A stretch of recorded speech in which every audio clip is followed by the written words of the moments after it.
The subcommittee will come to order. Welcome to the Ways and Means Oversight Subcommittee hearing on the opioid crisis, the current landscape, and CMS actions to prevent opioid misuse. Good morning. I want to thank the panel for coming and welcome you all to today's hearing, the opioid crisis, the current landscape, and CMS actions to prevent opioid misuse. Opioid abuse has devastated communities across America. In 2016, more than 42,000 Americans died due to opioids, a level that is 5 times what it was in 1999. My home state of Kansas is no exception. In 2000, 35 overdose deaths were attributed to opioids. In 2016, 159 people died from opioid abuse in Kansas. Overdose deaths in America are on the rise, largely due to opioids, which account for 3 out of every 5 overdose deaths. These numbers are startling, and yet many experts believe they are too low. Unfortunately, this epidemic continues to get worse, which is why finding ways to address the problem is a high priority for this committee. No community is immune to the effects of opioid abuse. Rural communities are hit particularly hard as they often have limited access to critical services and resources to support those struggling with addiction.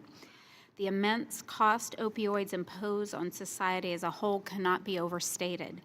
According to the Centers for Disease Control, opioids imposed an economic burden of $78.5 billion in 2013. Much of this is due to increased substance abuse treatment cost, lost productivity, incarceration, and other burdens put on the criminal justice system. Last year, the President's Council of Economic Advisors estimated the cost to be even higher. In order to address the opioid crisis, we need to understand what the current state of the problem is. We also need to understand what tools are in place to address this problem and how they can be improved. Today, we will examine how the Centers for Medicare and Medicaid Services, or CMS, is working to address opioid misuse in the Medicare Part D program.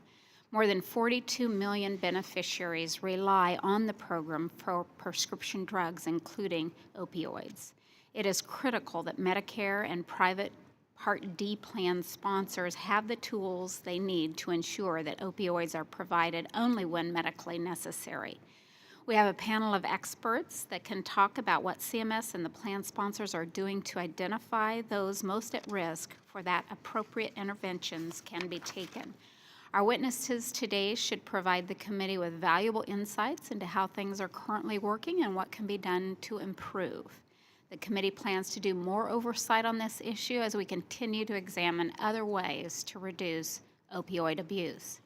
Before closing, I want to recognize that a lot of what we will be discussing today will be sanitized to some degree, simply through the use of numbers and statistics. I would like the record to reflect that the members of this committee know that there are real people, real families, and real experiences behind every number. That is why we are here today and we are devoting time to such a critical issue. With that, I want to thank our witnesses, and I look forward to their testimony. I now yield to the distinguished member from Washington, Ms. Del Benny, for the purposes of an opening statement. Thank you, Madam Chair, and thank you for holding this important hearing. I'd like to thank our witnesses also for taking the time to be with us here today. And I'd like to acknowledge our ranking member, Neil, and thank him for being here today and joining us. But I want to start by congratulating our new chair of the subcommittee on oversight. Clapping is appropriate. No, I said that's good. I know you're a certified public accountant, and we're the 37th Kansas State Treasurer, both of which will be valuable for this subcommittee in particular as we look at IRS reforms. I look forward to working with you on this and other things that are under the subcommittee's jurisdiction, and I hope we'll continue to work in a bipartisan fashion on issues that are important to all of us, just like today's topic. So thank you very much, and welcome to your new role, and I yield back. Thank you. I now yield to the distinguished ranking member of the full committee, Mr. Neal for the purposes of a statement. Thank you, Madam Chairperson. Everyone in this room has a family member or knows someone directly impacted by the opioid epidemic. Somebody down the street, a neighbor, or we've all witnessed wrenching consequences of what this has done to families across the country. In Massachusetts, there were 2,094 confirmed opioid-related overdose deaths in 2016. Although overdose rates are highest for people 25 to 54, this public health emergency also affects Medicare beneficiaries. According to a study recently from Ultram in November of 2017, the economic burden from opiates was estimated to be $95 billion in 2016, $21 billion of which was attributed to healthcare services, direct and indirect costs, and $55.6 billion lost to earnings and productivity. In 2016, 1/3 of Medicare Part D beneficiaries filled a prescription opiate. 1/3 of these beneficiaries, we know part of the consequence. This number is too high, and we need to explore better ways to manage chronic pain.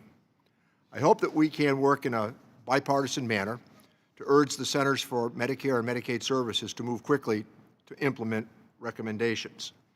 Congress and the administration need to do more to help Americans access necessary treatment for opioid use disorders. The administration's emergency declaration expires next week, but nothing at the moment has progressed. Yet another missed opportunity for positive action. The most significant step that has been taken in recent years to stem the tide of the opioid crisis has been to expand Medicaid under the ACA to low-income working Americans who previously could not afford insurance.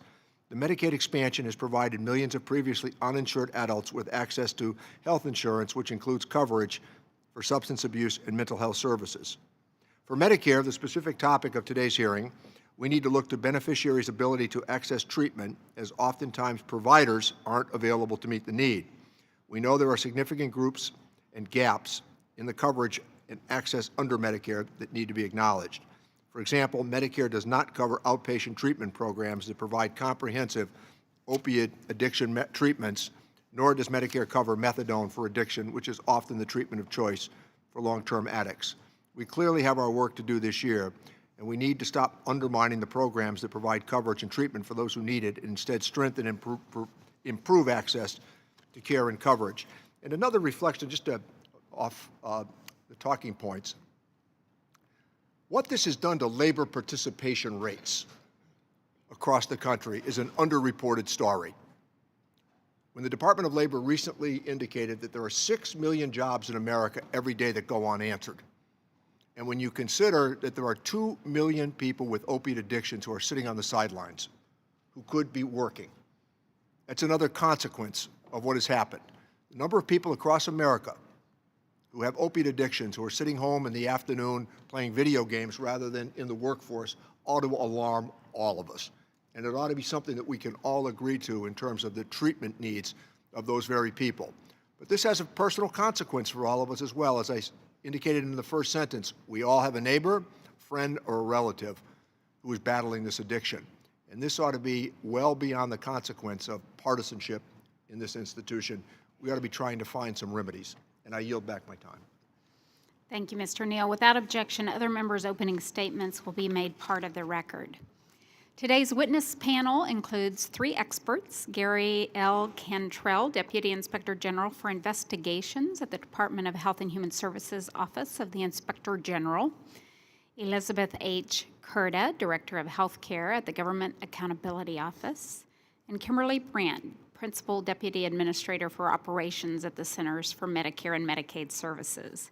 The subcommittees have received your written testimony, and they will be made part of the formal hearing record. You each have 5 minutes to deliver your oral remarks. We'll begin with you, Mr. Cantrell. You may begin when you're ready. Thank you. Good morning, Chairman Jenkins and Ranking Member Neal and other distinguished members of the subcommittee. I'm Gary Cantrell, Deputy Inspector General for Investigations at HHS OIG, and I'm excited to be here today to discuss efforts by HHS OIG to combat the opioid epidemic in federal health care programs. Given our long history of healthcare fraud enforcement, program knowledge, and data analytics capabilities, OIG is uniquely positioned to help lead this fight against illegal opioid prescribing in Medicare and Medicaid. My testimony today will highlight our work to prevent opioid-related fraud and abuse, detect questionable prescribing and billing patterns, and enforce laws and regulations governing opioid prescribing. Opioid-related fraud encompasses a broad range of criminal activity, from prescription drug diversion to addiction treatment fraud. Many of these schemes involve kickbacks, medical identity theft, and criminal enterprises. Developing these investigations is complex, requiring the use of confidential informants, undercover operations, and surveillance to gather evidence of crimes often committed by corrupt doctors, pharmacists, and criminal networks. In the worst cases, our special agents uncover evidence of illegal prescribing leading to patient deaths. Given the complexity and high stakes of these investigations, OIG's partnerships with DOJ, FBI, DEA, and state Medicaid fraud control units is critical to the success of these efforts. OIG and our Medicare Fraud Strike Force partners led the 2017 National Healthcare Fraud Takedown. This takedown was the largest ever healthcare fraud takedown, resulting in over 400 individuals charged. 120 of these defendants were charged for their roles in illegally prescribing and distributing opioids. The enforcement operation brought together more than 1,000 federal and state law enforcement personnel, including 350 OIG special agents.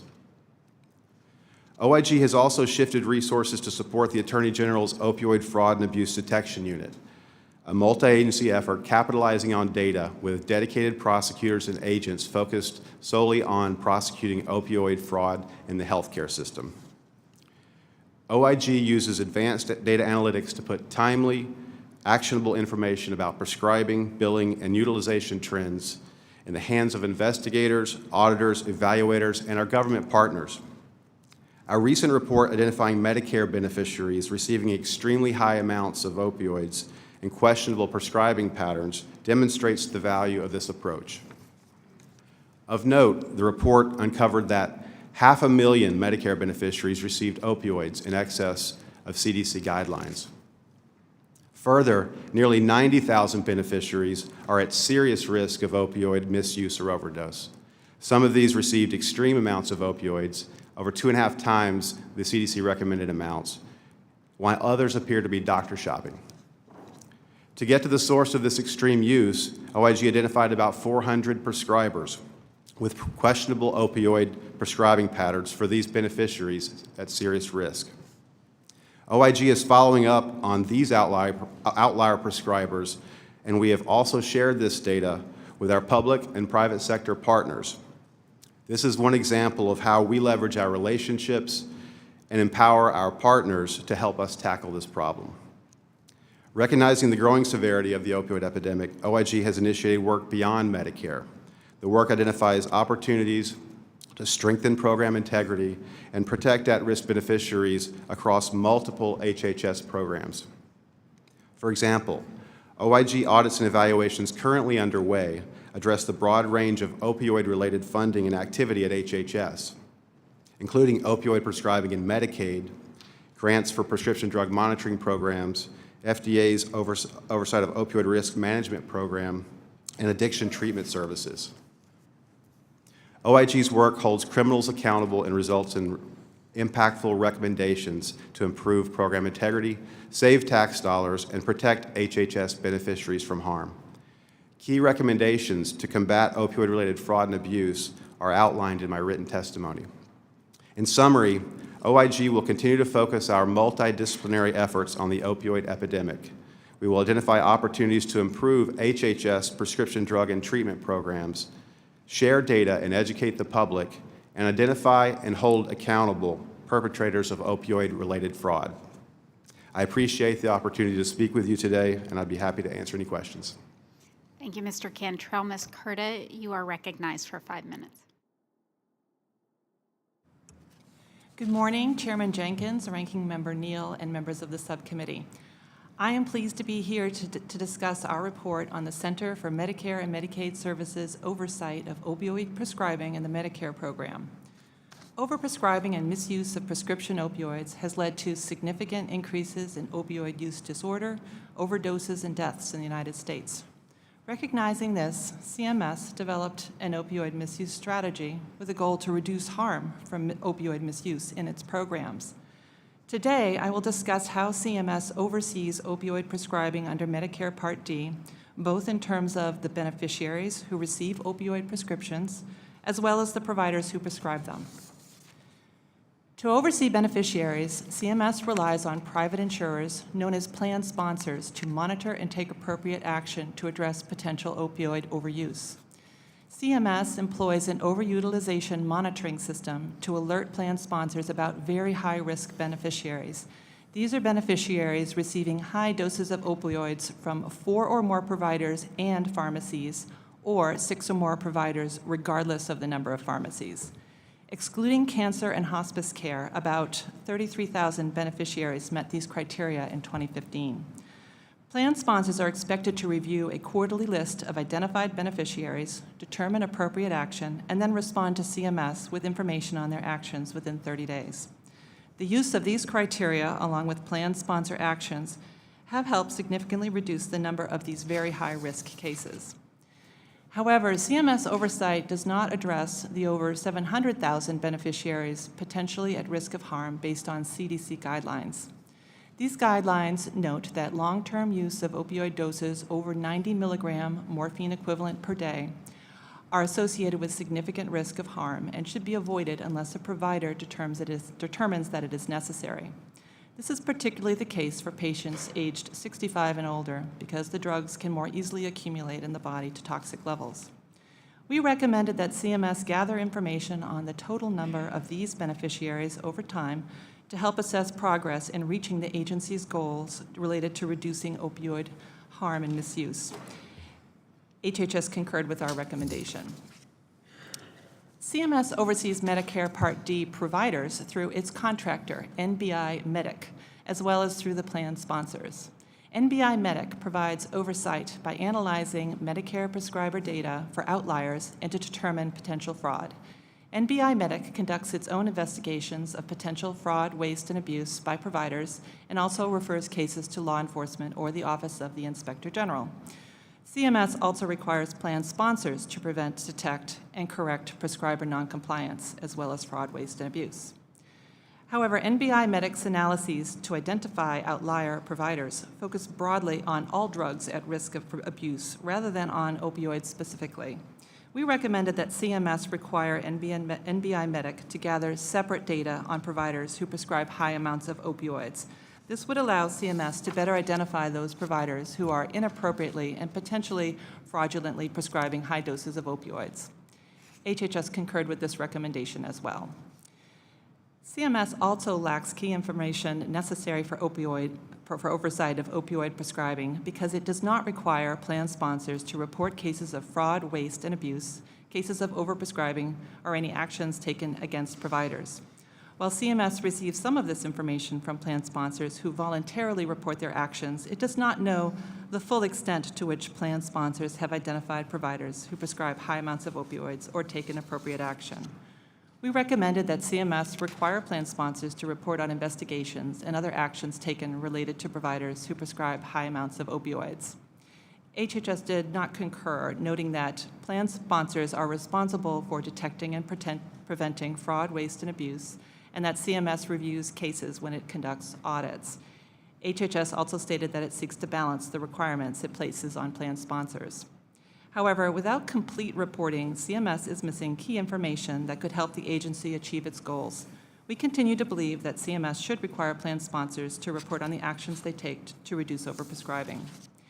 In conclusion, having information on the total number of beneficiaries receiving potentially harmful level of opioid medication, as well as complete information on providers who may be inappropriately prescribing opioids, could help CMS as it works to decrease the risk of opioid use disorder, overdoses, and deaths. This concludes my prepared statement, and I'm happy to answer the committee's questions. Thank you, Ms. Curda. Ms. Brandt, you are recognized for 5 minutes. Thank you. Chairman Jenkins, Ranking Member Neal, and members of the subcommittee, thank you for inviting me to discuss CMS's work to address the misuse of opioids in the Medicare Part D program. CMS understands the magnitude and impact the opioid misuse epidemic has had on our communities and is committed to a comprehensive and multi-pronged strategy to combat this public health emergency. As Principal Deputy for Operations at CMS, I am charged with addressing cross-cutting issues that affect all of our programs, with the efforts to fight the opioid epidemic being one of our agency's biggest priorities. We cover over 58 million Medicare beneficiaries, and the opioid epidemic affects every one of them as a patient, family member, caregiver, or community member. CMS recognizes that its primary role in the healthcare system is that of a payer. And as a payer, we are focused on the unique steps we can take to ensure that plans comply with requirements that protect beneficiaries. For us, all of our efforts are ultimately focused on protecting the health and safety of our Medicare beneficiaries. Due to the structure of the Medicare Part D program, Medicare Advantage organizations and Medicare Part D sponsors are well positioned to identify and address improper opioid utilization by working with prescribing physicians. Our job at CMS is to oversee these efforts and to make sure that plan sponsors have the tools and information they need to be as effective as possible. We do this in a number of ways. First, as my colleague from GAO notes, we use the Overutilization Monitoring System, or OMS, to help ensure plan sponsors have established systems and programs to help prevent overutilization of prescription opioids. Through this system, CMS identifies high-risk beneficiaries who have visited multiple pharmacies or prescribers. We then report these high-risk beneficiaries to plans who conduct case management or implement real-time alerts at a pharmacy. This effort has been very successful, with a 61% decline in the number of beneficiaries meeting the OMS criteria from 2011 to 2016, even while Part D enrollment was increasing at the same time. To improve on these outcomes and to better identify high-risk beneficiaries, we have improved the criteria used in OMS to reflect the Centers for Disease Control's prescribing guidelines. This action will allow us to better identify potential opioid overutilizers and is just one of the many ways we are collaborating with our colleagues in HHS to tackle this epidemic and further protect beneficiaries at high risk of opioid overutilization. Thanks to recent action taken by Congress, CMS now has the authority to implement a new Medicare Part D lock-in policy. CMS has proposed to integrate this new authority with our OMS system to expand upon our existing innovative approach to reduce opioid overutilization in the Part D program. We believe this approach will improve quality of care through enhanced coordination while maintaining access to necessary pain medications. Secondly, all plan sponsors are using real-time alerts, referred to as safety edits, to flag potentially unsafe opioid prescriptions at the pharmacy. When these alerts are triggered, the pharmacist must take an action, depending on the type of safety edit, before the prescription can be dispensed. Through this process, prescribers can receive important information about their patients, such as a better picture of a patient's total opioid dosage and prescription history. Ultimately, this helps prescribers make more informed decisions about the care they are providing to their patients. Third, CMS tracks and monitors the number of Part D beneficiaries who receive high doses of opioid prescriptions, regardless of the number of prescribers and pharmacies being used by the beneficiary. Using this information, CMS sends monthly patient safety reports to plan sponsors so they can conduct case management. Ensuring that Medicare beneficiaries with substance use disorder have access to the most effective treatment is a critical component of addressing the epidemic. We want to make sure that we cover the right treatment for the right beneficiaries in the right setting, and are working to increase access to medication-assisted treatment by requiring that Part D formularies include MAT drugs as well as naloxone. In addition to these efforts to identify and protect beneficiaries who are at high risk of opioid overutilization, CMS also uses data to identify prescribers and pharmacies with questionable opioid prescribing and billing patterns. Plans receive quarterly reports on outlier prescribers and pharmacies they can use to initiate new investigations, conduct audits, and take administrative actions, like terminating a pharmacy from their network. Based on a recommendation by the GAO, these reports now separate outlier prescribers of opioids from other Schedule II prescribers. As we move forward with our efforts to curb this public health crisis, CMS plans to collect comprehensive strategies from all Medicare Part D sponsors on their activities aimed at combating the opioid crisis. This will help CMS better understand the approaches sponsors are taking from both their Medicare and commercial lines. Once we receive this information, we will conduct analysis and provide best practice guidance to all plans. While CMS has taken numerous steps to improve our opioid overutilization and monitoring programs, we know there is much more we can do. We appreciate the work and recommendations from our colleagues at GAO and OAG, and we are continually assessing how we can best utilize our tools as a payer to build on their recommendations to tackle this crisis. Thank you for your interest in our efforts to protect Medicare beneficiaries, and I look forward to answering your questions. Thank you, and I appreciate all three of you being here today with your excellent testimony. We'll now proceed to the question and answer session. And I'd like to direct my questions to Ms. Curda. Ms. Curda, in your testimony, you discussed how the OMS tracks only a small portion of the potentially at-risk beneficiary population. Can you talk more about what GAO found? Sure.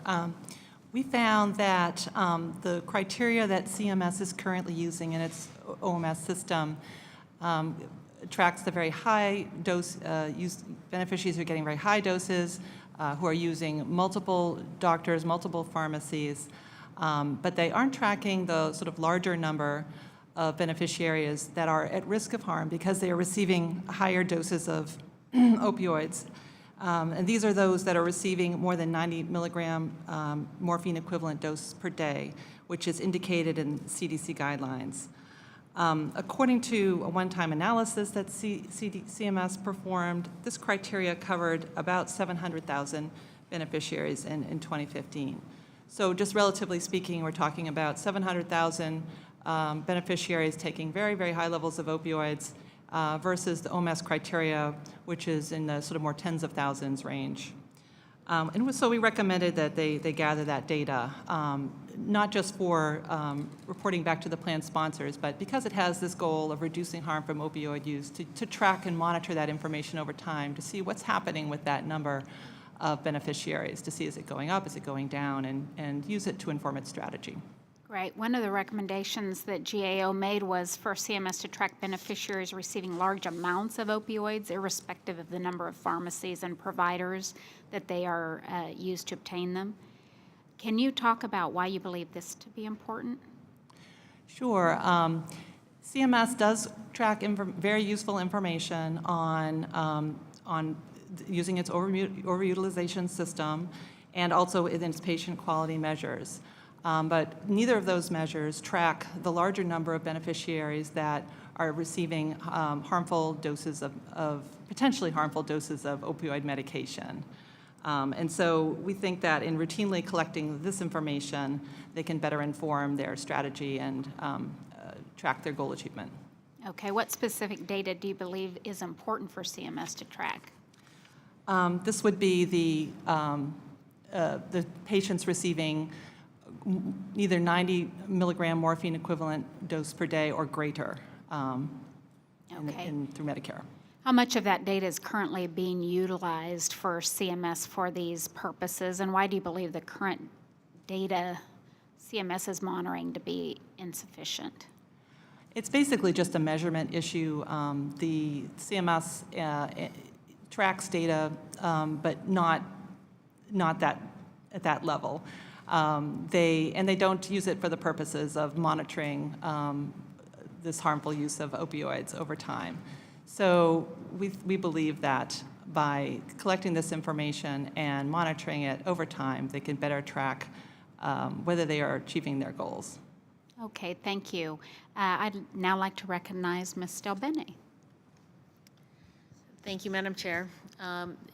The administration recently released guidance indicating that it would allow states to implement work requirements to access Medicaid. Ms. Brandt, in your testimony to the committee, you state one of the points of the comprehensive evidence-based opioid strategy is to, quote, improve access to treatment and recovery services and to enable individuals to achieve long-term recovery, end quote. In the guidance that was put out, the administration requires exemptions for individuals with medical conditions such as substance use disorders, and outlines that medical treatment for their substance use may fulfill a work requirement. My question is, how does a work requirement improve access to treatment? And second, how can an individual that's suffering from addiction access treatment to fulfill their work requirement if they're not allowed to get Medicaid and can't have that to cover such a treatment? So we end up in this circular situation where someone doesn't have coverage, so they can't get treatment, but they can't fulfill the work requirement because they need to be in treatment to do that. Can you explain how we would address that? Thank you for your question. While the work requirements and the Medicaid requirements are not my day-to-day responsibility, I'll do my best to sort of answer to the best of my knowledge. As part of our issuance last week, as you mentioned, states are required to take steps to ensure access to appropriate treatment of services. And one of the things that they're supposed to do is make reasonable modifications to ensure that people who are receiving treatment for substance abuse disorders or opioid treatments are able to have reasonable accommodations. And so we have worked to provide guidance to the states to help them to ensure that balance. And the goal is to ensure that the beneficiary who is receiving those treatments can hopefully be able to have the appropriate accommodations made so they can continue to receive it. So if a state doesn't come up with a workaround, as you describe, how would someone access Medicaid so they can get treatment if they can't fulfill their work requirement because they can't fulfill they aren't allowed to access treatment? Well, our goal is to work with the states to ensure that they would be able to provide those types of accommodations. That's part of what they are supposed to do under the mandate of the work requirement, and we would work with them to ensure that the beneficiary hopefully would be able to continue to receive those types of services. Thank you. As CMS moves more providers to value-based payments in an effort to improve quality and lower healthcare costs, part of the challenge is to properly risk adjust for high needs patients. And because substance use disorder is such a complicated condition that demands a tremendous amount of coordination of care, this may be one of the conditions that warrants a risk adjustment. And in fact, this was done for a managed care demonstration in Massachusetts that focused on dual eligible enrollees under 65. Ms. Brandt, have you considered how we can better align payment to promote coordination and quality care for people with substance use disorders in other value-based and managed care arrangements like ACOs and Medicare or Medicare Advantage plans? And how is CMS promoting coordination of care between providers to mitigate the instances of high amounts of opioid prescribing? Thank you for your question. That's, as I mentioned in my oral and written testimony, ensuring good access to beneficiaries across our payment lines is one of the goals at CMS. And one of the things that we have been doing is looking across all of our payment types, especially as we begin the new payment rules for this year and as we have discussions with providers to determine where we can do more and how we can have better coordination with them on just these types of issues.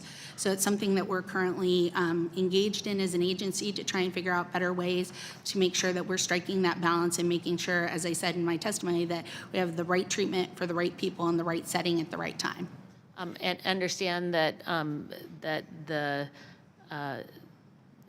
things like the managed care demonstration in Massachusetts have been looking at these scenarios. Is there something you've learned from these that will better inform us on how best to address more complicated situations like substance use disorders?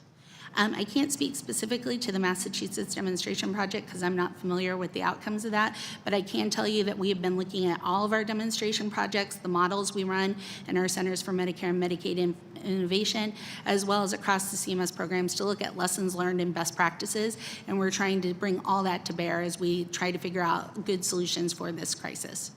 Thank you very much. I yield back. Ms. Walorski is now recognized for 5 minutes. Thank you, Madam Chair, and thank you to our witnesses for being here today. Like so many other parts of the country, the opioid epidemic has affected my district in Indiana. It has destroyed lives, torn apart families, put stress on first responders, hospitals, the foster care system, and other vital community institutions. Unfortunately, last year, a dear friend of mine, a doctor in my district, was murdered for refusing to prescribe opioids. Opioids come in many forms: pills, heroin, the emerging threat of fentanyl, and others. Unfortunately, this means that there are too many fronts in the fight. Mr. Cantrell, I wanted to just ask you, identifying overprescribing by providers is incredibly important. However, examining at-risk beneficiaries can also help identify providers who are potentially overprescribing. The Inspector General identified in my state, Indiana, a prescriber that wrote an average of 24 opioid prescriptions each for 108 beneficiaries who received extreme amounts. Can you talk about your approach to identifying potentially problematic prescribers, and then also, once these prescribers are identified, what happens? Yes, thank you. First of all, in our data brief, we used an analysis approach that we hadn't previously utilized. We wanted to first focus on the beneficiaries who were at greatest risk of harm because of the volume of opioids they were receiving. And instead of just looking at the universe of claims, we looked then at the individuals, the prescribers who were prescribing specifically to a high number of those at-risk beneficiaries. So that led us to, in our report, 400 different prescribers who were prescribing either to a large number of doctor shopping Medicare beneficiaries or to a large number of patients receiving high amounts of opioids. So when we have this analysis, we use this data. First, we report on these results so that we can inform the public. We share this information with CMS so they can begin engaging in administrative or other review to monitor these prescribers. And we refer many of these out to our field offices, to our partners at the Department of Justice for criminal investigation. Now, with 400 different prescribers identified, it isn't necessarily the case that all are committing fraud. So we sift through the data to identify those that appear most likely to be committing fraud, send them out to the field, and then ultimately it takes boots on the ground to investigate these matters and bring individuals to justice who have committed this fraud. And so it's very intensive work, and we work closely with DEA, FBI, state agencies, local law enforcement, and this is a huge priority for us to bring individuals who are prescribing in the Medicare and Medicaid space these opioids illegally. And just as a follow-up, I've heard from doctors in my district, they'd like to have access to more data so they know, and they're a little bit less at risk on, falling into some kind of a doctor shopping kind of a network. Can you talk about ways you believe we can improve data sharing to combat opioid abuse? And then are there ways to improve data sharing really just while working within state privacy laws as well? Well, first of all, we certainly encourage the utilization of prescription drug monitoring programs in every state. We believe these are an important tool. For us, we see Medicare claims data. We have great visibility there. We have a little less, slightly less, but some visibility in Medicaid, but we don't see cash-based transactions and other transactions like that, which the PDMPs would include. And so we think it's vitally important for prescribers and pharmacies to check these PDMPs to make sure they're not dispensing to doctor shopping patients. And we look for other ways to share this information across both the federal government and with the states and the private sector. One of the things I think is most important that we've done is share their approach to this analysis, but also the underlying data with our private sector program integrity partners who we work with through the Healthcare Fraud Prevention Partnership and the National Healthcare Anti-Fraud Association. So they're empowered to conduct their own analysis, monitor these individuals, and hopefully have a broader impact. I appreciate it. And Ms. Brandt, just quickly, is one of the things I've continued to work on here is access to non-opioid alternatives. Is CMS developing a plan to use more non-opioid alternatives for patients with chronic pain? Yes, as I mentioned in my oral testimony, we are working to increase access to medication-assisted treatments and are looking and working with the CDC and other partners to determine On a scale of 1 to 10, where are we in looking? What have we found? What are we doing? We have done a number of stakeholder listening sessions over the past fall where we got a lot of valuable input, and we've been having meetings with NIH, CDC, and others. So I would say we're probably at about a 6. We have more to do, but we're definitely in the right direction. I appreciate it. Thank you, Madam Chair. Yield back. Mr. Neal's recognized for Thank you, 5 Madam minutes. Chairperson.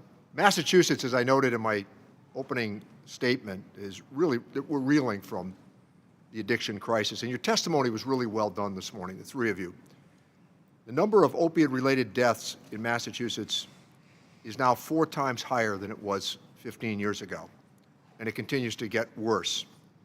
We certainly owe it to our communities and to our families who have been hit by the epidemic to prevent addiction. That means earlier intervention and treating those afterwards as well.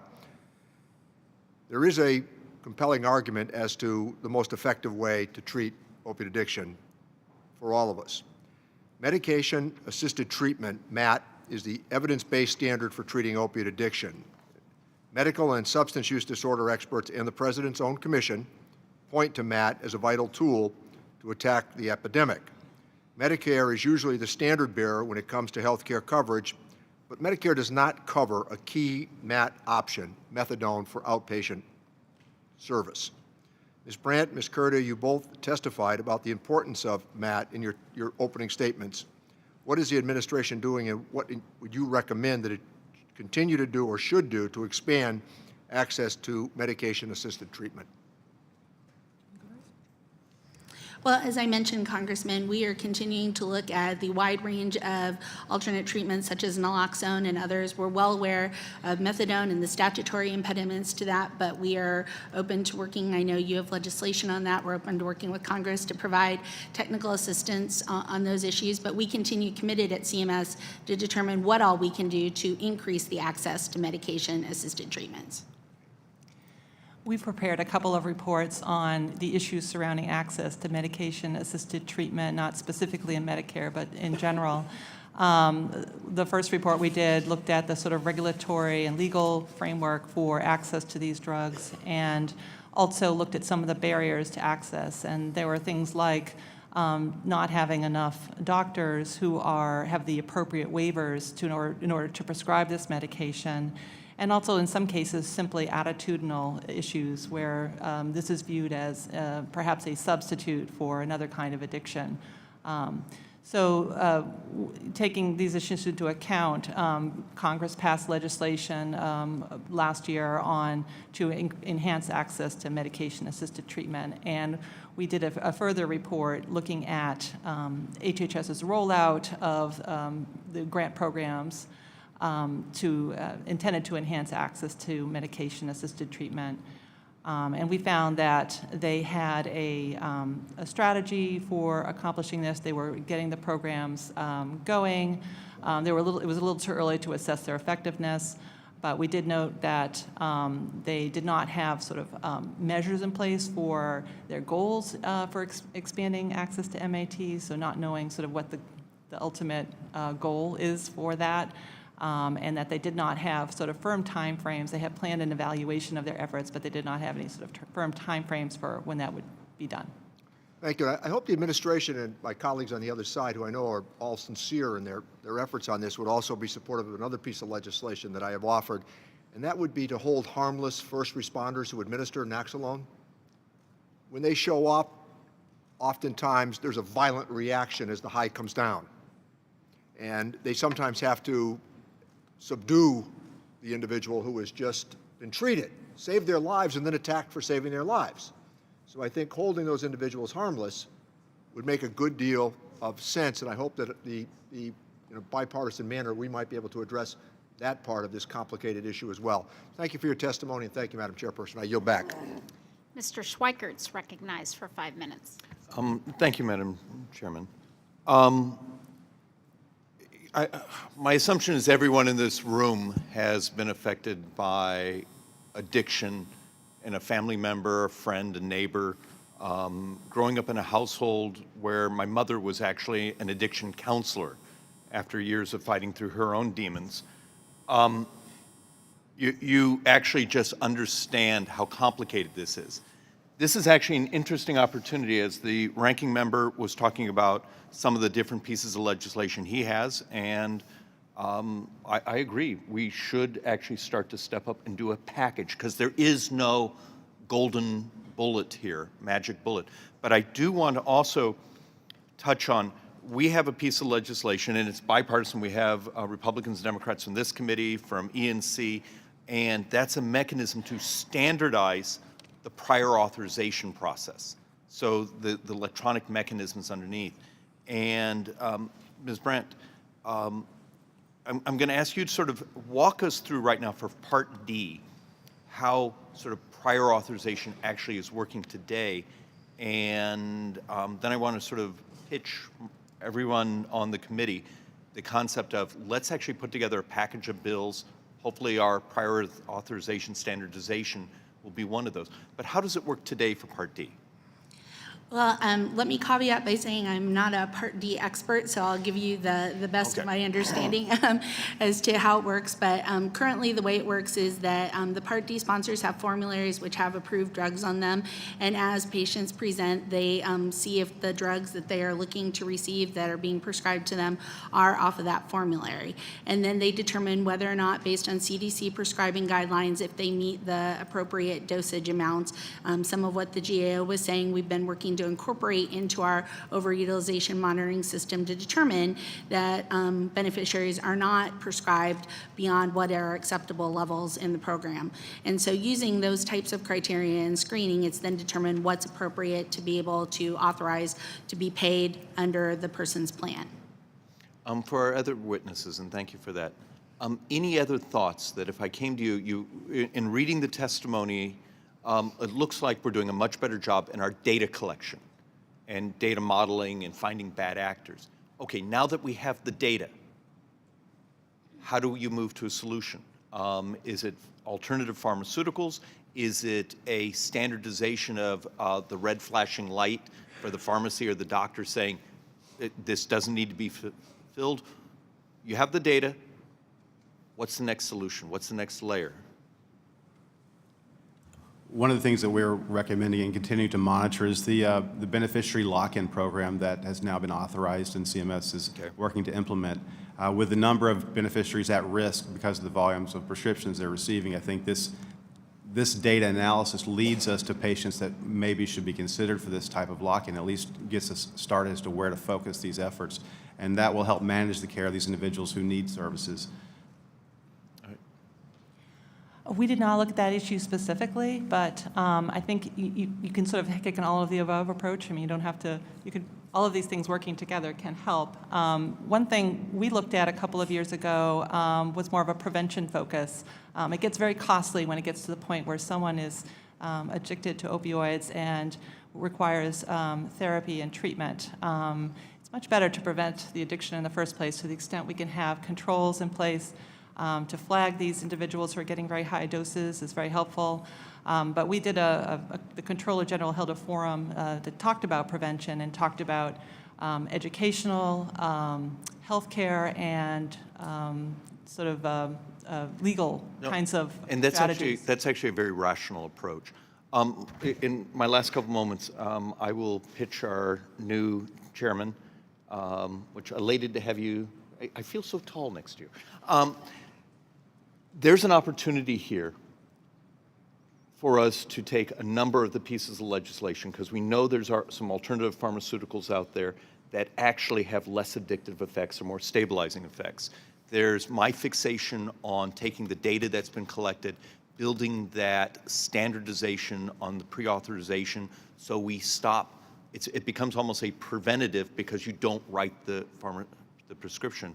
And the uniqueness of this oversight committee is in its charter, we have the ability to do legislation. Maybe it's time we all get together, figure out if we have solutions, bundle them together, and move forward. And with that, I yield back. Excellent. I will yield to Ms. Chu for 5 minutes. Thank you. Mr. Cantrell, in your testimony, you mentioned an example of drug testing or treatment fraud in which sober living homeowners were bribed to direct their residents to a specific lab for their urine sample screenings. As you noted, this resulted in fraudulent earnings at the expense of sober living homeowners and those residents who are in recovery. I truly appreciate OIG's attention to this issue, as I've heard directly from constituents about the fraud and abuse that can occur in sober living facilities. In fact, the bottom line is we need better oversight because not only are these bad actors preying on vulnerable individuals who've just left treatment, but institutions like OIG are playing catch-up to find these nefarious actors, and in the meantime, more individuals can be hurt. So I believe we should be assisting those who've entered and completed treatment and who need support to make a full recovery. That's why I introduced the bipartisan HR 4684, the Ensuring Access to Quality Sober Living Act, and it would direct the Substance Abuse and Mental Health Services Administration, or SAMHSA, to develop a set of best practices for sober living facilities so that individuals and families with loved ones just leaving treatment can better identify the good actors from the bad. Mr. Cantrell, can you expand upon OIG's efforts to address fraud and abuse in the sober home industry? Yes, thank you. Sober homes have become, we used to talk a lot about pill mills. Now we have sober homes becoming fraud mills. These aren't services that are necessarily covered by Medicare or Medicaid, but they're ways to attract people at great risk because they're likely addicted, substance abuse, have substance abuse disorder, need treatment, need services, but instead corrupt sober home owners are basically farming them out for either medically unnecessary services, treatment, or testing, or services and treatment that are just never provided. And sometimes these homes are places where individuals can continue to get drugs. And so we've all read about the horror stories of individuals going to these homes, trying to get treatment, and ultimately overdosing. So this is a problem that's of great concern to us. Largely it affects us on the ancillary services side as they farm them out, pay kickbacks to doctors and drug testing labs. But it's also through the Healthcare Fraud Prevention Partnership, we know it's been has had an enormous impact on the private sector payers as well. So this is definitely a problem that we're noticing and that we're tackling as it affects Medicare and Medicaid. Well, I thank you for pursuing it. Now I'd like to address a question to Ms. Kurta. We know that there's, of course, obviously an unprecedented crisis, and we're going to have to find solutions that work for everyone. And that's why I believe we should be expanding our treatment options for vulnerable populations to include alternative medicines like acupuncture.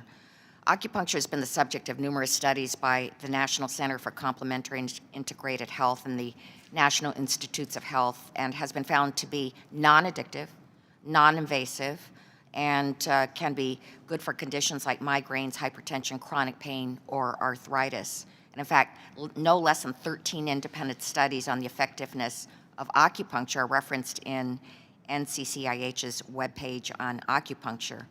At a time when there is an overprescription of opioids, I believe that we should be opening our doors to alternative treatments like acupuncture. And that's why I introduced H.R. 2839, the Acupuncture for Heroes and Seniors Act, which would ensure that qualified acupuncture services are covered through Medicare.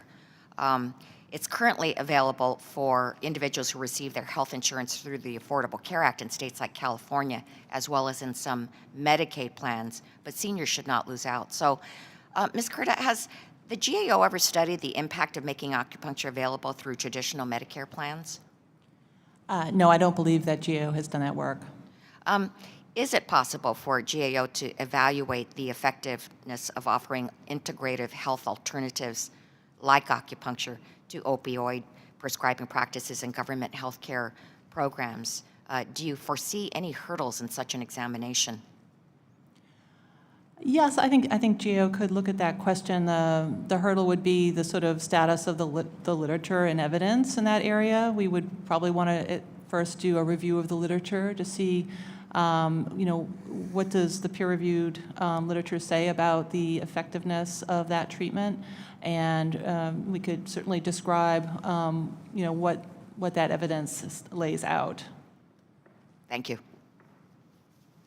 Mr. LaHood is now recognized for 5 minutes. Thank you, Chairman Jenkins, and it's an honor to be part of this subcommittee and full committee, and appreciate the opportunity to have this subject matter before us today. And I want to thank the witnesses for your valuable testimony here today. I represent a district in central and west central Illinois that is a rural district, 19 counties. And this is an epidemic that continues to rage in a district like mine. And it really transcends socioeconomic, all socioeconomic categories, rural, urban, and all sectors of society. And over the last 2 years, I've held a number of roundtables in my district with first responders, law enforcement, judges, treatment center providers, physicians, to try to understand the issue better, but also look at how we, from a public policy standpoint, what we can do to fix this problem.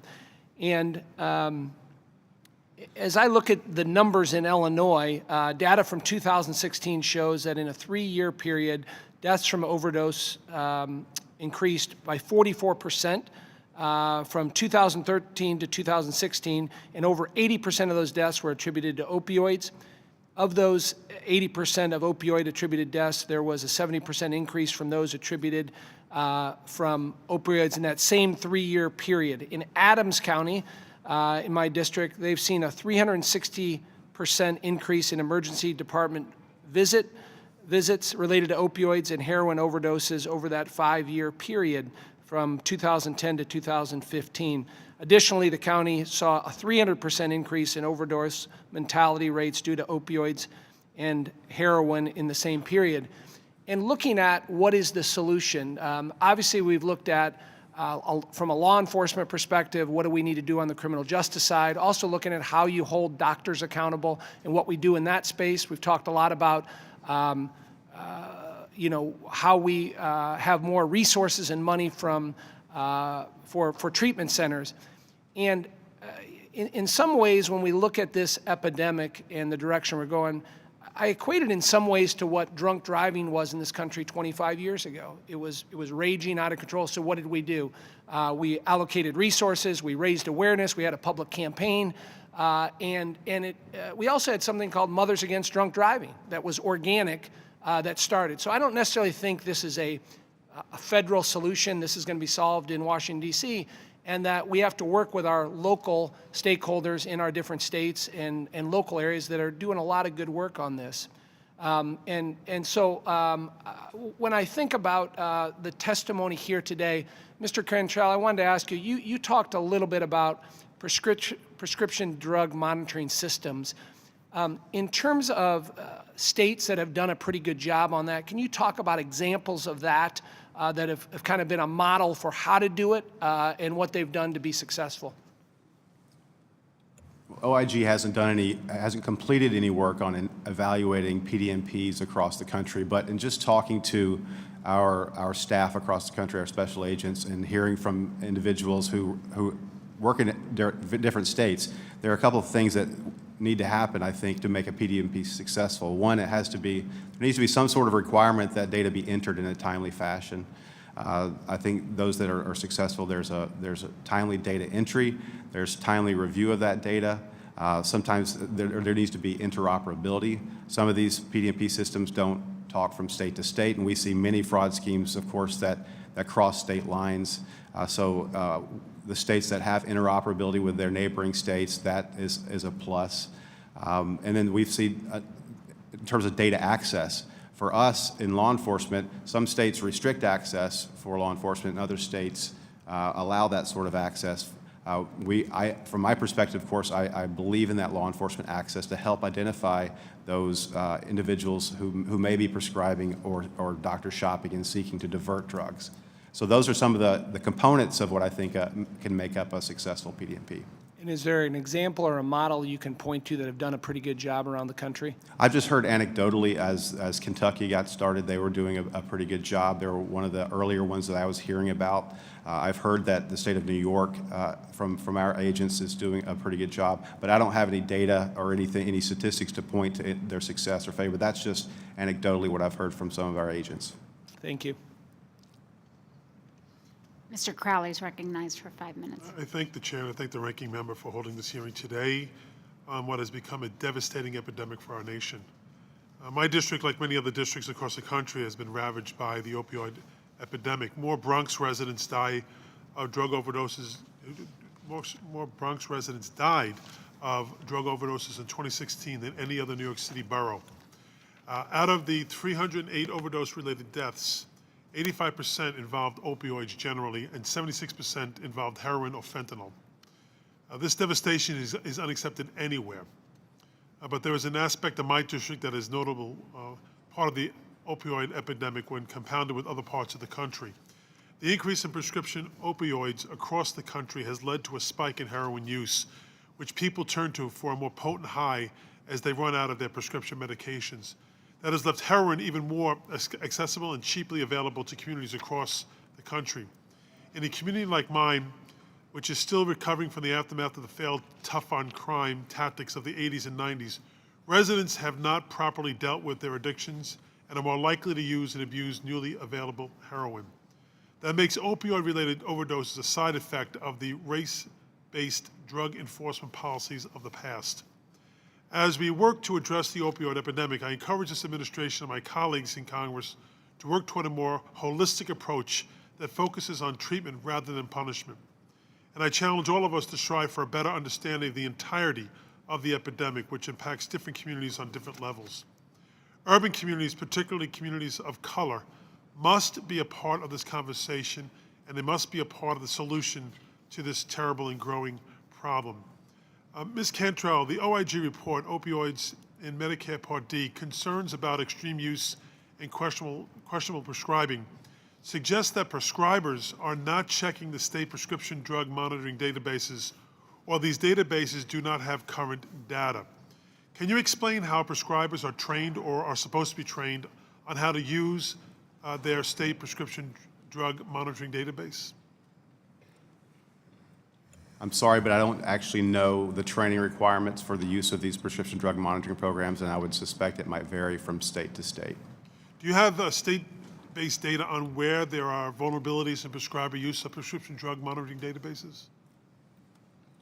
We do not at this time.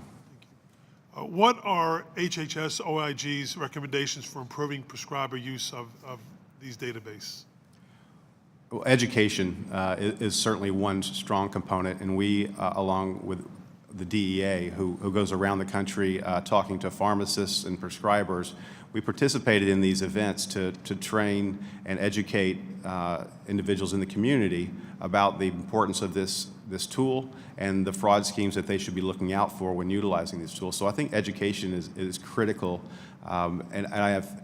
Once again, this is not based on any analysis that we've done, but I've just heard that there are some barriers to utilization because it can take a long time to access these PDMPs as they're providing patient care. I've heard from individuals in the community that sometimes just the nature of the system maybe it's slow and it can deter use. So I think there are obviously any improvements that can be made to increase the timeliness of these sorts of data checks would be critical to ensuring adoption and use.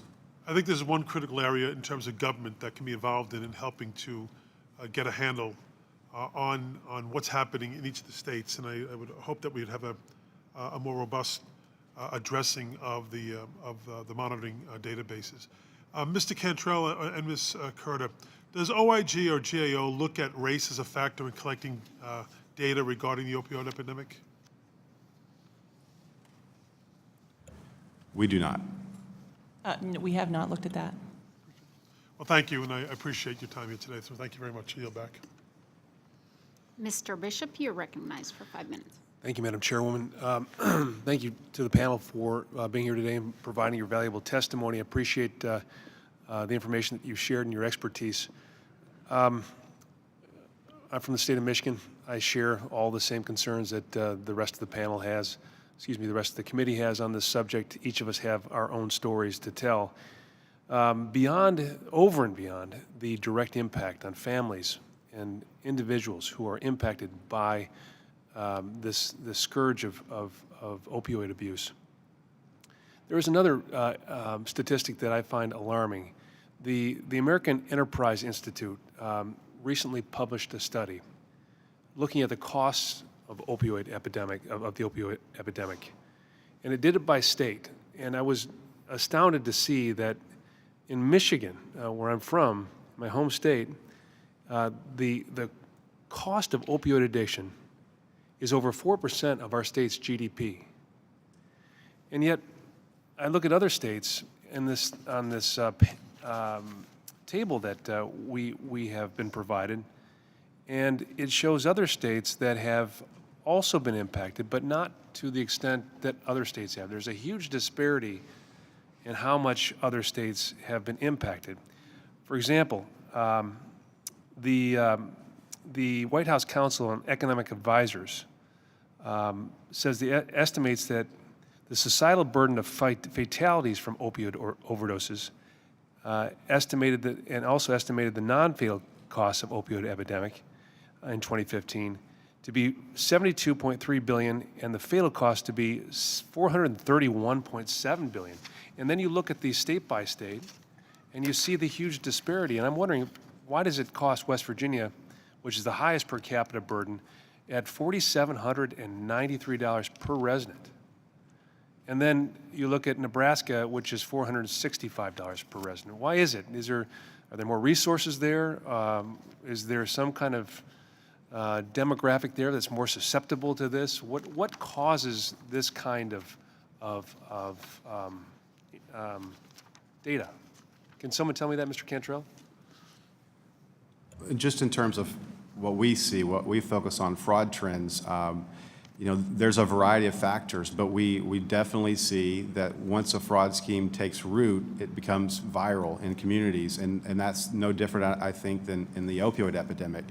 And our agents, unfortunately, in the Detroit area, see numerous fraud investigations related to illegal opioid distribution, and sometimes that we were told that it's an export area, so that those drug schemes are meant to often export those drugs to other states where they can get higher reimbursement.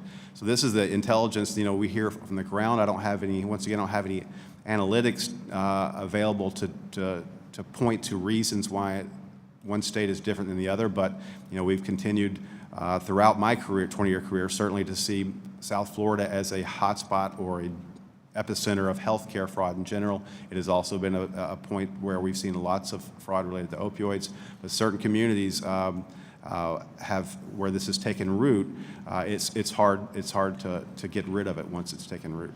But you can identify those areas, those demographics, wherein this kind of abuse and fraud happens. You've indicated that you've got an opioid abuse and fraud program that you administer.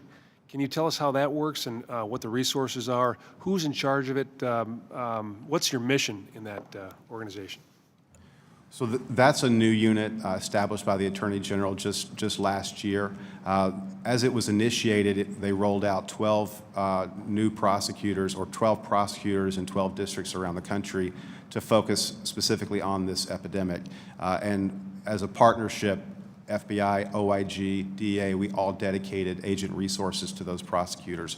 Now that's just a small, at this point in time, kind of effort in comparison to the total effort nationwide in this area, but it is an important focus in areas that were not necessarily the bigger markets that had the greater resources. We focused on smaller markets in these first 12 districts to bring resources to bear in communities that hadn't necessarily seen the amount of resources in the past. Thank you for that. You also mentioned there were private sector partners as well. I'm interested to know what the private sector is doing to partner with you.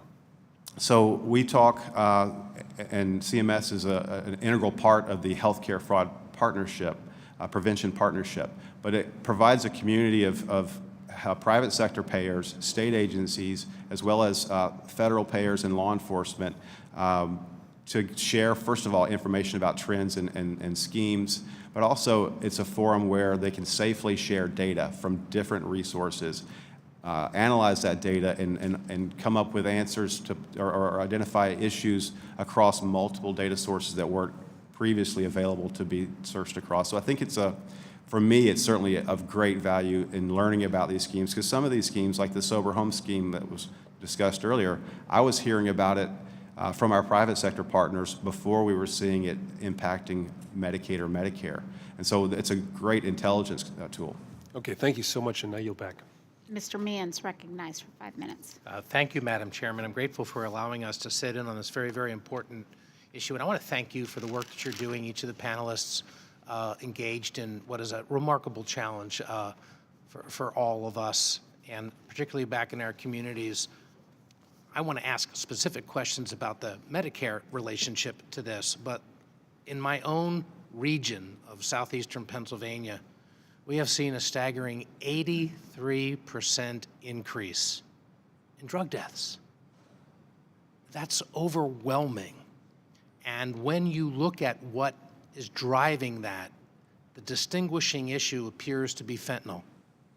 But it is fentanyl which is tied to its use with oftentimes opioids. And I know we're dealing with a polydrug environment, and There's no simple solution. But if we're going to have an impact on this, we want to start by dealing with the opioid abuse in the first place. We have worked on some programs here in the Congress with things that we have done already that have come from recommendations from people like you. One of those is the Medicare lock-in. And I have listened to each of the panelists describe in various ways how individuals have been able to utilize the system, either by going to multiple pharmacists or multiple doctors or multiple plans to get the drugs. And still staggering that even with Medicare, we're talking about people who are later in life, often, not all the time, but later in life, and we're still talking about dependency in that group. So the lock-in program, as I understand it right now, Mr. Cantrell, which would allow us to have a designated distributor and a much better control over that individual's relationship.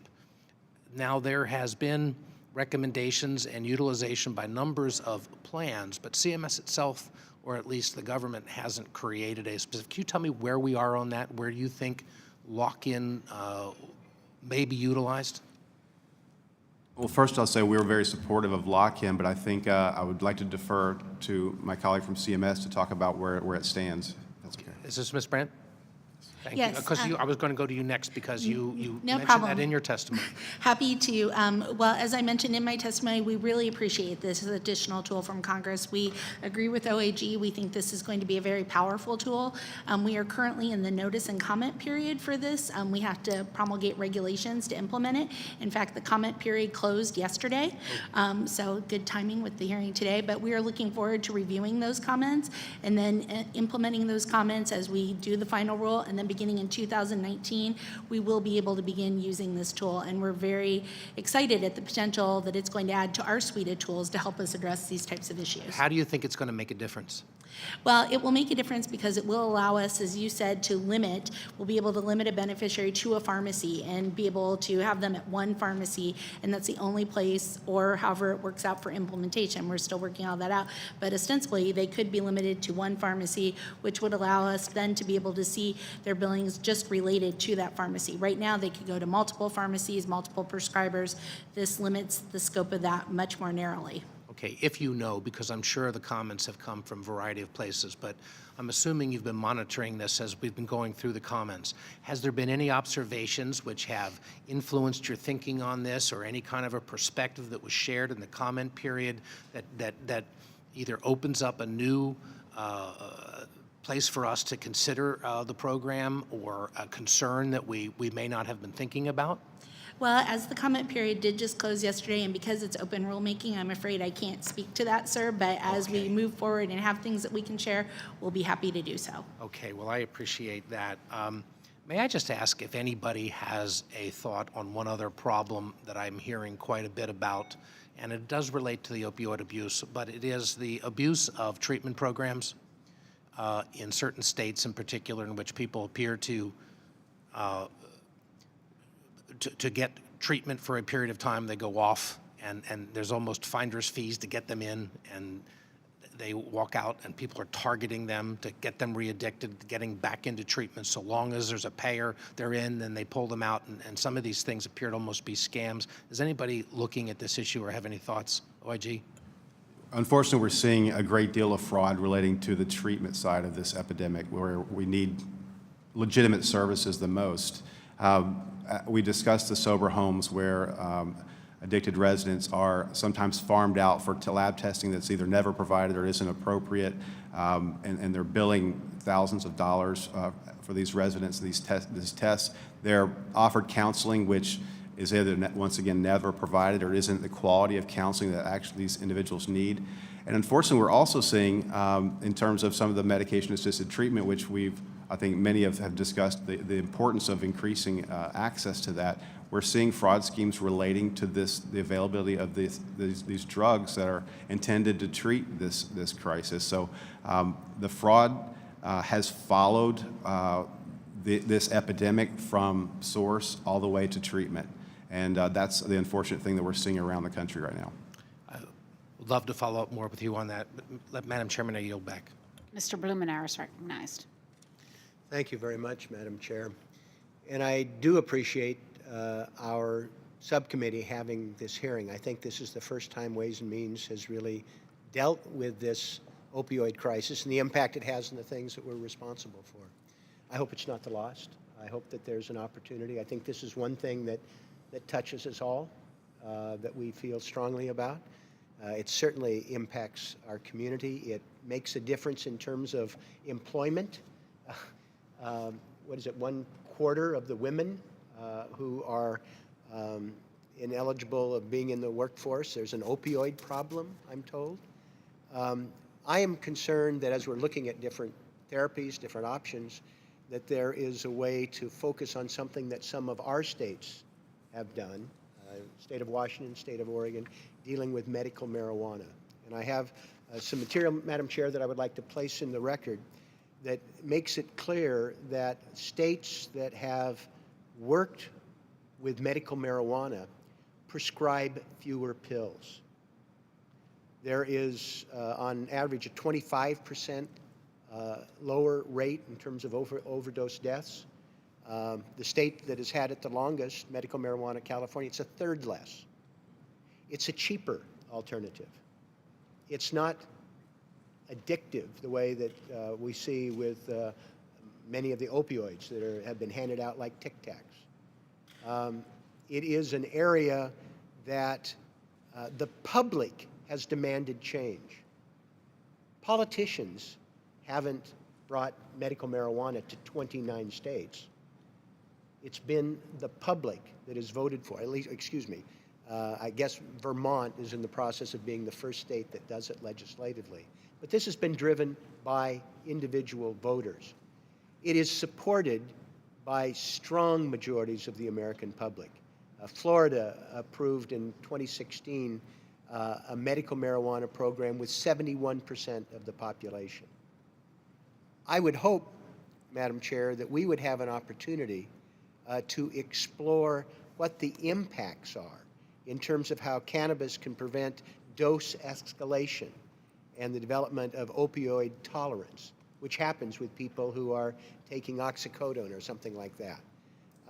We have the opportunity to be a viable first-line analgesic. We have an opportunity to make a big difference with our veterans population, who sadly, we have policies from the federal government now that prevents VA doctors from even talking to veterans about the implications of medical cannabis, even in states where it is legal. And I think we're missing a huge opportunity to help a troubled population, to cut down on the overdose deaths, and save substantial amounts of money. And while we're at it, squeeze the black market, which is fueling a lot of other illegal activities. I hope, Madam Chair, that my colleagues will have a chance to look at the material. It just happens to be from a physician, a researcher from Oregon. I hope you won't hold that against it. But it's the whole second page is documented in terms of justifying the points that I'm making. This is something that we're no longer going to be able to avoid. The public is demanding it. 95% of the population has access to some form of legal marijuana. We've got the so-called Charlotte's Web law, where it is a low CBD dose that is available for children with severe seizure disorders. But when you put all that together, it's 95% of the population. The opportunities, the American Legion has come forward saying, let's research this, let's look at it. We're hearing from veterans that it makes a difference. Last month, I was at our VA hospital. We were dealing with this precise subject of opioid addiction. And I happened to raise in the course of the meeting, I said, we ought to be looking at medical marijuana and the impact it has. When I walked out of the room, I was followed by one of the veterans, a veteran who was on the staff. who took my hands and said, I'm glad you raised that. I couldn't survive without medical marijuana. I think we're missing a boat if we don't dive into this, and I would commend this to my colleagues for their attention. Thank you very much. Mr. Reed is recognized for 5 minutes. Thank you, Madam Chair. And as I was listening to some of the exchanges, I wanted to take a moment before I got into my prepared questions. And my colleague from Washington asked about the work requirements, Medicaid potential issues, and how that impacts substance abuse providers. And one of the things that it reminded me of is often Medicaid, and I know it's not the jurisdiction of this committee, but Medicaid's, I seem to get the impression's goal is providing insurance coverage is the only metric that a lot of folks here in D.C. Gauge its success by. By that I mean getting people into Medicaid programs, therefore they have health insurance, and therefore our job is done. But I think we can do better than that. And Ms. Brand, I think your response to that question illustrated CMS's point of view that we can go beyond just insurance coverage and actually getting to making people healthier. And so one of the questions I have for you when I want to understand the work requirements that are being proposed is if someone is in treatment for drug addiction, I look at drug addiction as a disease. It's a medical related situation. That individual to me is not an able-bodied individual, as those work requirements, as I've advocated for over the years, would envision. If someone is seriously addicted and inpatient type treatment, is it CMS's position that that individual is able-bodied as we are trying to define it under the proposed work requirements that are being discussed across the country today? Thank you for your question. I'm not sure I can specifically answer our definition of able-bodied because, again, the work requirements are outside of the realm of what I deal with day to day. But I can tell you, as I mentioned before, that our goal is to make sure that states have steps that they're taking to ensure access to appropriate treatment services, particularly for those who have substance use disorders or opioid disorders. So if there are people with addiction issues, our goal is to work with the states to ensure that they are providing access to those services and that they are giving appropriate And if that guidance. addiction is a disease and that prevents them from being able-bodied, I would hope that our official policy position would be that that is not who we're addressing with a work requirement.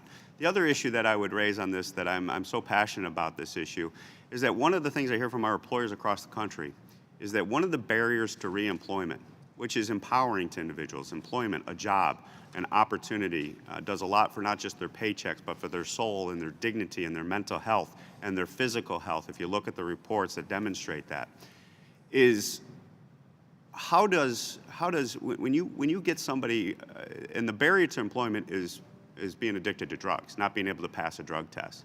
So we have a program under Medicaid or Medicare that is trying to address opioid addiction. Does that not help us to try to solve the overall issue when it comes to example for Medicaid in regards to getting people empowered to be put back into the workforce by getting their addiction under control and having the goal of not just insurance coverage for those individuals, but also the services and the treatments necessary to get them into a healthy position, which removes that barrier to reemployment that I'm discussing here today. Do you agree with that? Well, as I mentioned, our number one goal is the beneficiary. Our goal is to make sure that we're getting the right treatment for the right people at the right time to help get them to be as able-bodied and productive as possible. I appreciate that, and I share that commitment, and I hope our policies here at the federal level achieve that as we set them into potential future course. Now to my more prepared remarks. You know, one of the things that I have seen, as all of my colleagues have seen across this country, opioid addiction is something that knows no barriers. It impacts everyone.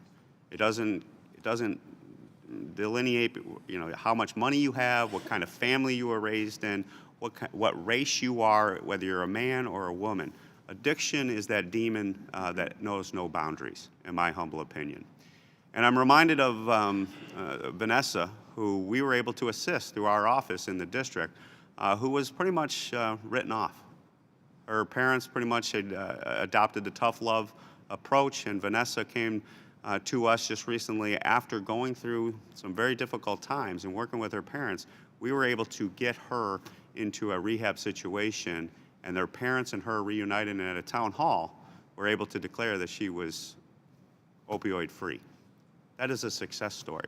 And so when I see the new programs that are coming out of CMS, I know I only have 24 seconds left, The overutilization monitoring system shows that we went from 29,000 in 2011 down to 11,000 in 2016 at-risk beneficiaries. That is a significant improvement. How are we going to enhance and promote that type of program even further and get that into the system? Well, we're continuing to constantly update the overutilization monitoring system. Most currently, we updated it to reflect the newest CDC guidelines. We've been very much focused on first-time opioid overutilizers, and in fact, we've seen a 77% reduction in those since 2013, and we're continuing to use the work of our colleagues at GAO and OIG and their recommendations to further refine our approach. I appreciate that. And to all the Vanessas out there, I just say we stand ready across both aisles to join hands to serve their needs and address their addiction to get them into that healthy life. With that, I yield back. Mr. Capello is recognized for 5 minutes. Thank you, Madam Chairman, for this opportunity, and I thank all the witnesses. I'm from South Florida, so regrettably I have to raise the issue of healthcare fraud in this context, given that unfortunately we are known throughout the country for that issue.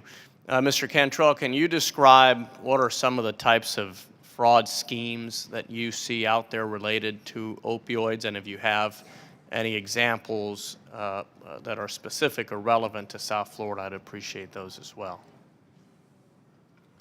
The fraud schemes, unfortunately, in many cases, we see them migrate from South Florida to other parts of the country. We found it to be a place where fraud schemes are born in some instances. So I know you know this, but that continues to be an important area for our work in healthcare fraud.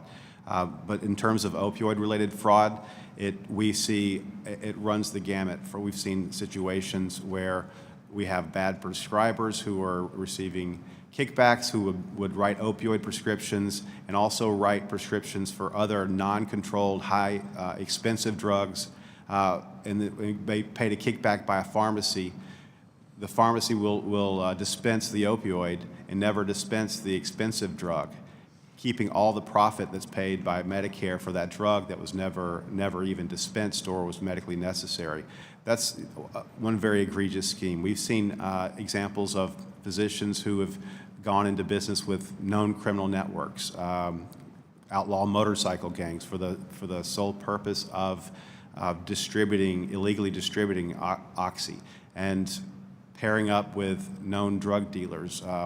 Sometimes we call them marketers or patient recruiters, and in this case, in this area of fraud, they're simply pairing up someone who wants the drug with a pharmacy who's willing to give the drug for a kickback in most of these situations.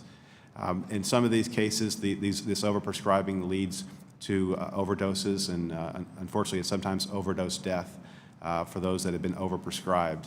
And so these schemes are not unique to South Florida. These are, of course, we're seeing these types of schemes around the country. Some of the things that we've seen in places like South Florida and New York are schemes related to HIV medications, which are very expensive. And so we have individuals who have HIV, need the medication, but are willing to, in essence, sell it back to a pharmacy for a kickback or sell it on the black market for a profit.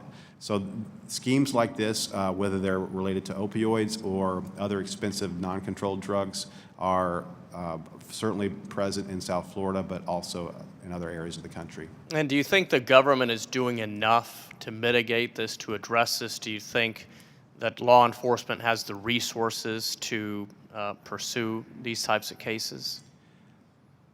I'll say that I don't think we have the law enforcement resources to address all the complaints that we have coming through our system.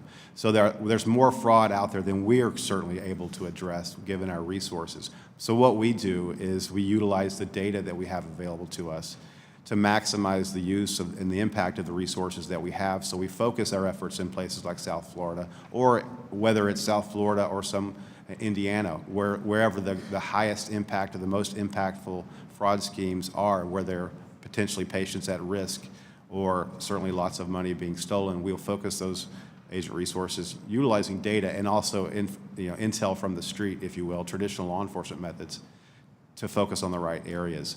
There is, I think, more that we can certainly all do, and we've discussed some recommendations for CMS, and they're have identified many areas where they're going to improve their monitoring in this area, but it is a huge, enormous issue that would requires resources and focus from a lot of different agencies.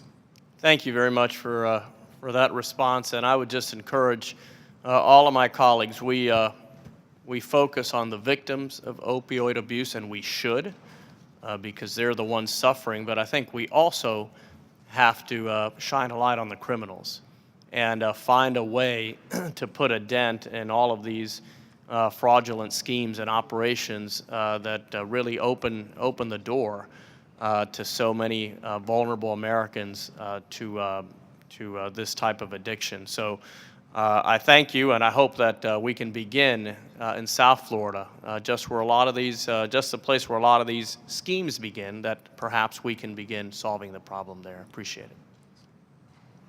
Mr. Paulson's recognized for 5 minutes. Thank you, Madam Chair, also for putting this hearing together for our witnesses today. We have all heard the stories of the tragedies of opioids that are impacting real people. These are real families and very heartbreaking stories of addiction and death. It's no different in Minnesota. I mean, 2016, the most recent year of data that we have, we've seen a 12% rise in opioid deaths over 2015. So Minnesotans are suffering through this epidemic as well, like so many other states. And one of the challenges that we've seen and had is that the theft of opioids from either pharmacies or even in people's trash has been occurring, where it's a problem due to outdated disposal techniques or information about how to properly dispose of opioids. So many people are now simply throwing them away and thinking nothing of it. Safe home disposal of unused and unwanted medications is one of the ways or tools to help prevent theft and abuse from inappropriate access to these painkillers or prescription painkillers. We know that many people, including younger people in particular, start on this path to addiction and overdose by stealing medications that are prescribed to others. So we have a company in Minnesota that I toured not long ago, Vertitech, that makes a very low-cost, easy-to-use, safe disposal bag that properly and completely disposes of opioid patches and pills. It's a little different than going to a senior fair that I've hosted where maybe the Hennepin County Sheriff comes in, they have a proper disposal technique or facility. That's filled immediately with seniors who come in and dispose of their medicine. So, Ms. Brandt, let me just ask you, is CMS considering ways to help encourage Medicare and Medicaid beneficiaries to dispose of unused and unwanted medications as part of a more comprehensive strategy to confront this epidemic that we have? Or are you aware of the role that these drug deactivation bags can have in this space? Well, one of the interesting aspects of my job is that I get to meet with and talk to a lot of people. And as I mentioned earlier, one of the things we did last fall was have a number of stakeholder meetings. And as part of one of those stakeholder meetings, this topic came up, and there was actually quite an active discussion about the disposal of drugs. And one of the things that we talked about was the types of bags that you're describing and how effective those can be in environments. We also heard from CVS, Walgreens, and several of the other pharmacies about ways that they've been doing things within their pharmacy networks to encourage that. So at CMS, one of the things we've been looking at is how we can partner with our partners at CDC, the Drug Enforcement Agency, and others to really work to educate beneficiaries about the safe disposal of opioids and other types of drugs and the full range of tools available to them to dispose of them. That's great. I would encourage you to stay in touch with us, or members of Congress, obviously, is to support this work you're doing now around the safe medication disposal strategies that you're looking at, and certainly partner with you. If there are any opportunities to do that, please feel free to let us know. Absolutely. It's always helpful for us to hear about the strategies that you all are seeing in your communities and to have that dialogue, and we'll definitely keep in touch. Thank you, Madam Chair. Yield back. I recognize Mr. Kelly for 5 minutes. Thank you, Madam Chair, and thank you all for being here.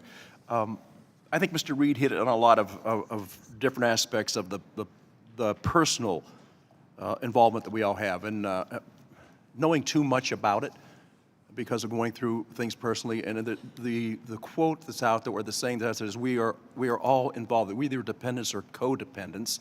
But what I wonder about is, I mean, this war on drugs actually started back in 1870 with the Opium Wars. President Nixon, and I think in the early 70s, President Reagan, Mrs. Reagan, the just say no, and Mr. T, just say no. So I don't think it's been for lack of concern And it certainly hasn't been for lack of dollars that we've spent. I'm in the automobile business. I would just know, I don't want people to confuse what I'm saying here. I'm just saying that we do have the ability to track so many things. I mean, if you were to come into the dealership today and ask me about a car, I can tell you the complete warranty history on that car, everything that's been done to it.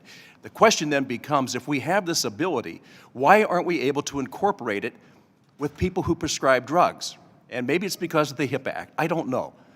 But we have so much technology out there today that allows us to really get an in-depth look at who it is that we're talking about, what they're prescribing, and who's getting the benefits of this. So, Mr. Cantrell, this is I've heard from many healthcare providers who are frustrated with the HIPAA law that prevents their ability to coordinate care for substance disorder patients that are frequent flyers of their emergency departments. If the law were amended to allow care coordination, does HHS have a sense of how much Medicare, Medicaid, and private plans the cost would go down? There's a tremendous, the totality of this is just overwhelming, and I think sometimes we get confused. If we could just throw more money at it, we could get it fixed. We have thrown so much money away and see nothing but an increase. Is there a better way to use this data and to coordinate it? We don't have any estimates of the impact of that sort of change, but I absolutely agree that there are more opportunities to utilize this data to more effectively manage this issue, this crisis. In Medicare, we have fairly good, strong data related to opioid prescribing.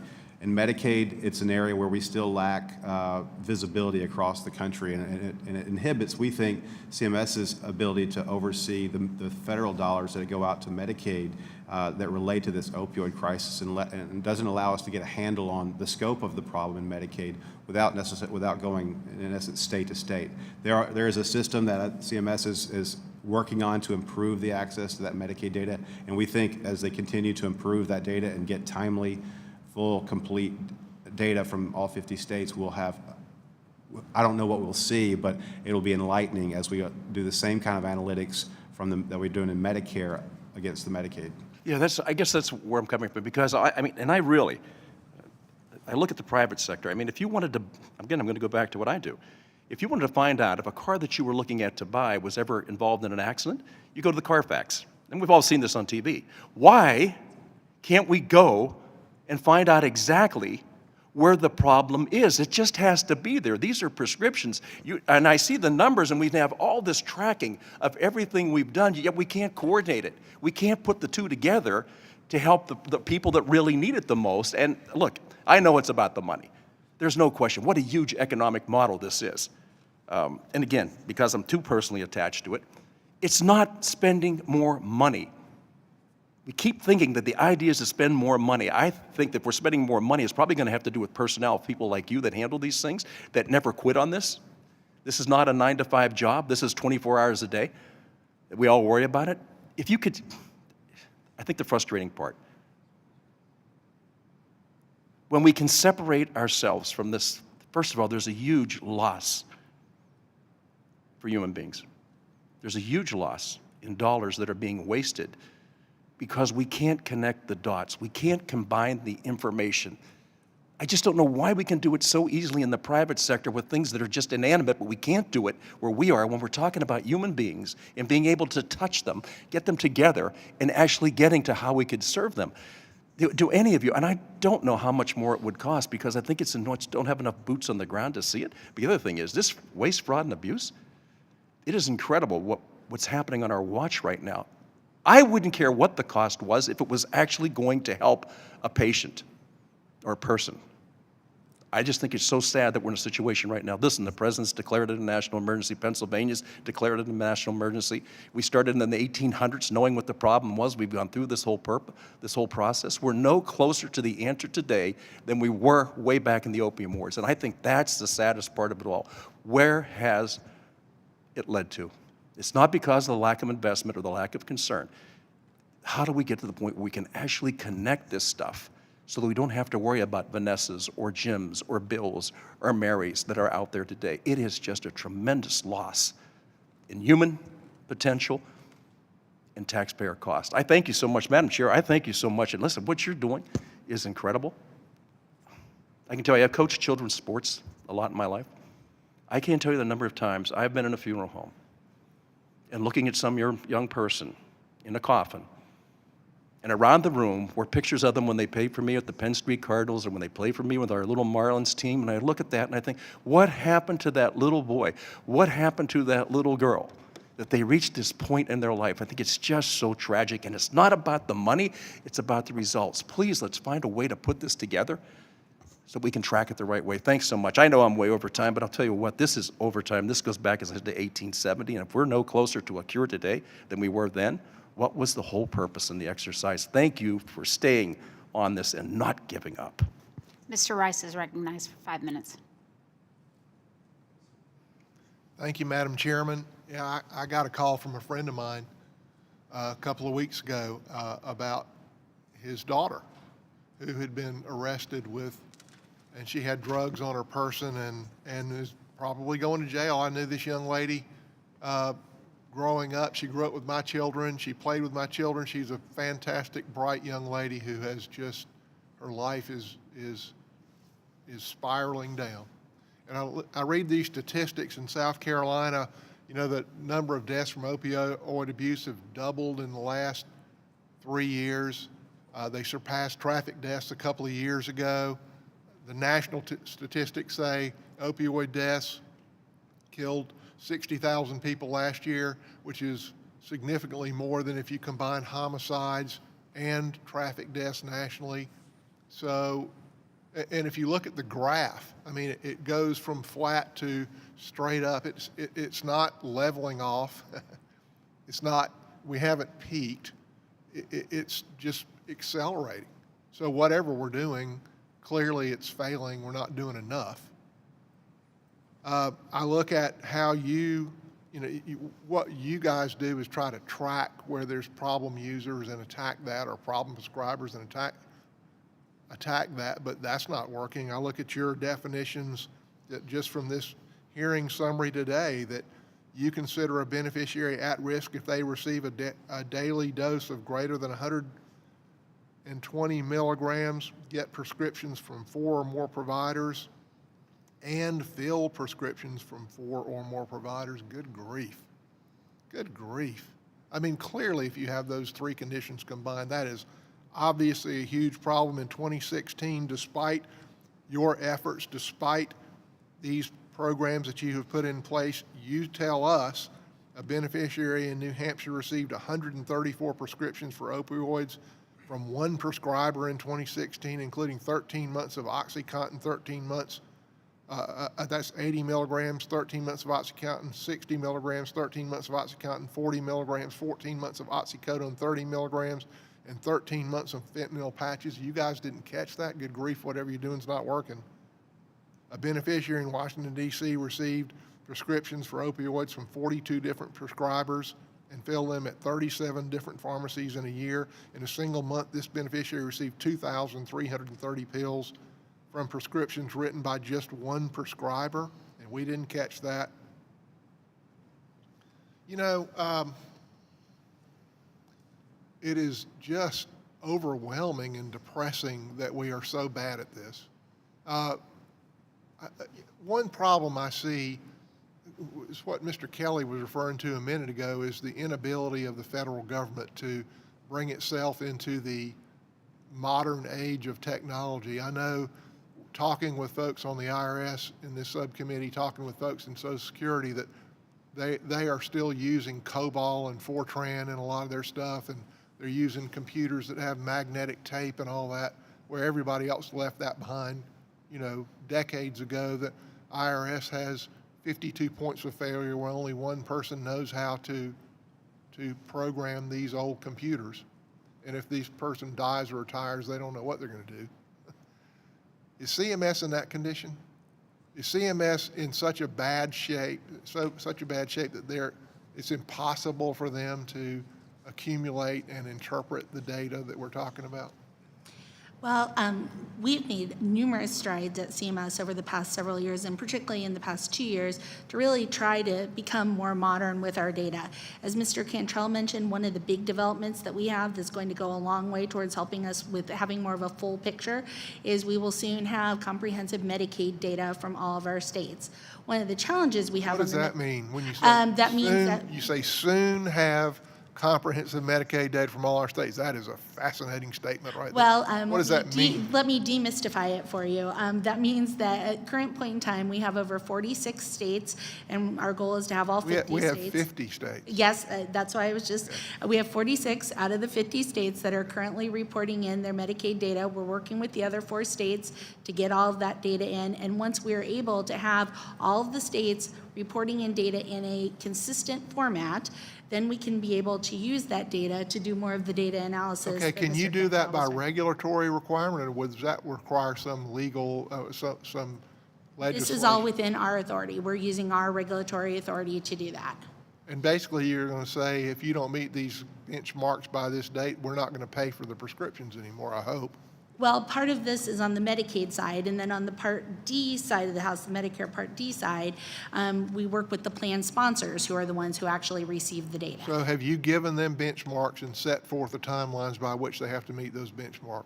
On the Medicaid side, we've been working with them. They have deadlines they have to meet, and we're working with them to ensure that they're having those reporting deadlines.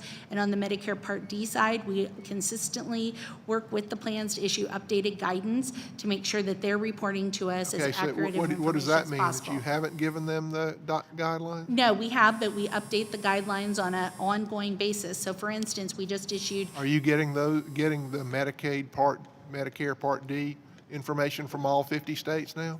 well, that comes from the plan sponsors, not from the states. Uh-huh. So the states provide us with Medicaid data, which is for drugs that are covered under Okay, so Medicaid. from the plan sponsors, are you getting information Yes. from all 50 states? Well, the plan sponsors operate in all 50 states, but they themselves are the front line. They're the ones who provide the point of sale data. All right, I just want to ask one question. I has know I'm over time. expired. Just one quick question. Mr. Cantrell, is there any legal impediment to you gathering this information from all 50 states? Because if there is, we need to fix that. What is that legal impediment, if there is one, and how do we fix it? There is no legal impediment. Given the progress that's been made at CMS for doing this, it might not make sense for us to independently do it separately. So we're hoping to leverage CMS's effort to collect this data in all 50 states. But in order to do our work and do it independently, we have and continue to get data directly from the states. Thank you, Mr. Cantrell. Thank you, Mr. Rice. The gentleman's time has expired. I'd like to recognize the distinguished member from Washington, Ms. Delbene, for a request. Thank you, Madam Chair.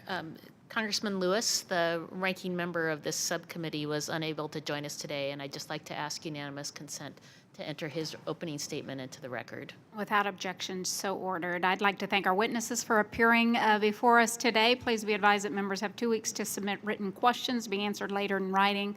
Those questions and answers will be part of the formal hearing record. With that, the subcommittee stands adjourned.